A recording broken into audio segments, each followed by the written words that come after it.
நேர்மைங்கிறது எங்க பிறக்கும்? உண்மையில தான் பிறக்கும். உண்மையில தான் பிறக்கும். அது முக்கியம். ஒரு மன்னன் வயசாயிருச்சு, தனக்கு பின்னாடி வாரிசு இல்ல. ஊர்ல என்ன பண்றான்? நாட்டுக்குள்ள ஒரு பறை அறிவிக்கிறான், செய்தியை சொல்றான். இளவரசரை, நாட்டுக்கான இளவரசரை, அடுத்த மன்னரை மன்னர் தெரிவு செய்திருக்கிறார். நாடெங்கிலும் எல்லா இளைஞர்களும் வாருங்கள் என்று வர வைக்கிறார். சிறுவர்கள் எல்லாரும் நிற்கிறாங்க. எல்லாருக்கும் விதையை கொடுக்கிறார். இந்த விதையை முளைக்க வச்சு நன்கு வளர்த்து கொண்டு வருகிறவன் எவனோ அவனே இந்த நாட்டின் அடுத்த இளவரசன், அவனே மன்னன் என்று அறிவிக்கிறார். எல்லாரும் போட்டி போட்டு கொண்டு தொட்டியில் வைத்து மண்ணை போட்டு உரத்தை போட்டு தண்ணியை ஊற்றி வளர்க்கிறார்கள்.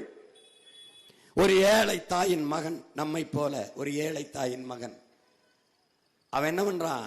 ஒரு தொட்டியில போட்டு மண்ணை போட்டு தண்ணியை ஊற்றி ஊற்றி ஊற்றி பார்க்கிறான். முளைக்கவே இல்லை, முளைக்கவே இல்லை. மன்னர் செடியை கொண்டு வந்து கொடுக்க சொல்ற நேரம் வந்து விட்டது. அழுகிறான். அம்மாவை கட்டி பிடிச்ச, அம்மா நான் எவ்வளவோ பாடுபட்டு அதுக்கு உரம் வச்சேன், தண்ணி வச்சேன், முளைக்கலை அம்மா அப்படின்றான்.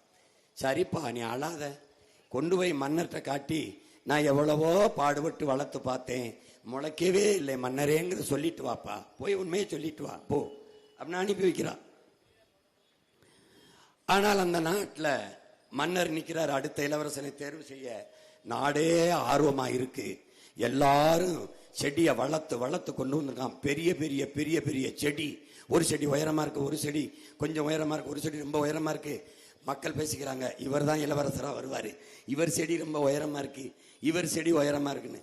இதுல முளைக்காத ஒரு தொட்டியை வச்சுக்கிட்டு ஒருத்தன் நிக்கிறான். அவனை பார்த்து எல்லாம் சிரிக்கிறான். ஐயோ, இந்த பையன் முளைக்காத விட்டு இவனு வந்து நிக்கிறான் பாரு அப்படின்னு. அவன் அப்படியே கலக்கத்தோட நின்றுகிட்டு இருக்கான். எல்லாரும் செடியை காட்டுறாங்க. மன்னர் போங்க, இல்ல போங்க, இல்ல போ, இல்ல போன்னு தள்ளி விட்டுக்கிட்டே இருக்கிறாரு. மக்கள் பார்க்குற, மன்னனுக்கு என்ன பைத்தியமா? அந்த செடி தான் நல்லா வளர்ந்துருக்கு, அதை தேர்வு செய்யாம போ சொல்றாரு, போ சொல்றாரு. நீ எல்லா செடியும் தள்ளிட்டாரு.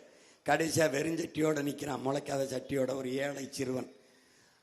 அவன் போய் என்னன்னு கேட்கிறாரு, மன்னா நான் இந்த விதையை ஊண்டினேன், மண்ணு ஓடிச்சேன், தண்ணி ஊத்தினேன், உரம் வச்சேன், 10 நாள் தொடர்ந்து ஊத்தி ஊத்தி பார்த்தேன் மன்னா, முளைக்கவே இல்லை அப்படின்னு உண்மையை சொன்னான். டப்புன்னு பாஞ்சு கட்டி பிடிச்சு, நீதாண்டா இந்த நாட்டின் இளவரசன், எனக்கு பின்னாடி இந்த நாட்டை ஆள போற மன்னன்னா. என்னன்னு கேட்டாரு. எல்லாரும் திகைச்சு பார்க்கும்போது, நீங்க பூரா அயோக்கிய பயிலிடா, திருட்டு பயிலிடா, நான் கொடுத்த விதை அவிச்ச விதைடா, அது எப்படா முளைக்கி? நீங்க நான் கொடுத்த விதையை போட்டுவிட்டு வேற விதையை ஊண்டி முளைக்க வச்சுட்டு வந்துருக்கீங்க, அயோக்கிய பயில்களா. அதுதான் பூரா பயலும் ஏமாத்துறதுக்கு. அண்டா தருவேன், மிக்சி தருவேன், ஃப்ரிட்ஜ் தருவேன், குண்டா தருவேன், அரிசி தருவேன், பருப்பு தருவேன். நான் உங்க மகன் ஒன்னும் தர மாட்டேன். என்ன தருவேன்? படிக்க படிப்பு தருவேன், பார்க்க வேலை தருவேன், நல்ல மருத்துவம் தருவேன், குடிக்க நல்ல தண்ணீர் தருவேன், பார்க்க வேலை தருவேன், வேலைக்கு சம்பளம் தருவேன். அதை வச்சு வாழ்கிற தன்மான மிக்க பெருமை மிக்க வாழ்வு தருவேன். வேற எதையும் நீ என்ற எதிர்பார்க்காத.